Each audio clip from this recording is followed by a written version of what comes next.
Happy April Fool's Day, YouTube. T-Movies here. And in honor of April Fool's Day, here is my review for the 1986 horror film simply titled April Fool's Day. Now, this film premiered back in 1986 and it's about when these group of college students who decide to spend spring break at this secluded island estate of their wealthy classmate named named Muffy St. John, who's played by Valley Girl star Deborah Foreman. And what starts out as fun and college done humor turns out to be more sinister. And there's like a mass serial killer, walk around, tearing people up one by one, and taking them out and all. And they decided to, and pretty much, of course, takes place on April Fool's Day. I mean, we had some really iconic horror movies that takes place on holidays.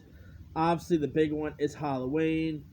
Other ones I could think of, what are some other good ones?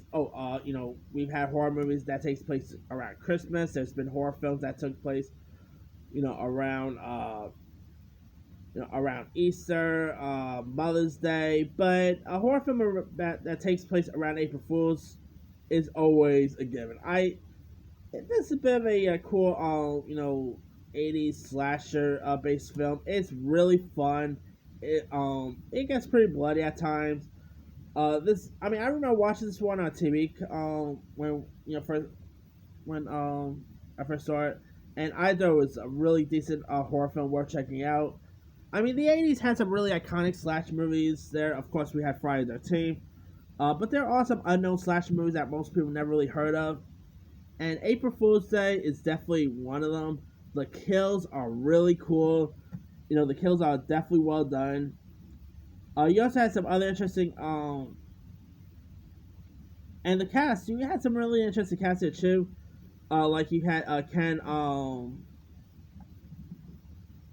Odin, was in this. You had Amy Steele, who's of course best known for Friday the 13th Part 2. Jay Baker, Deborah Foreman, Deborah Goodrich, Griffin O'Neill, Thomas F. Wilson, aka Biff from Back to the Future, was in this. Really such an awesome slasher horror film. This is literally a slasher movie they should bring back. They never really actually done a sequel, so but I gotta admit, I would love to see them try, tackle like a remake of this. Because, if you guys never really seen the original, if you guys never really seen the horror film April Fool's Day, not really sure where you can find it nowadays. Hey, you can find it on Amazon, so there's that. Vudu, Apple TV, definitely give this one a go if you guys haven't ever seen it. Anyway, let me leave you guys. Have you ever seen 1986's April Fool's Day? If so, what star were you a fan of it? Were you not a fan of it? Have you ever seen the movie? Drop comments below. Don't forget to like, subscribe, hit that bell for more notifications. This is T-Movies signing off.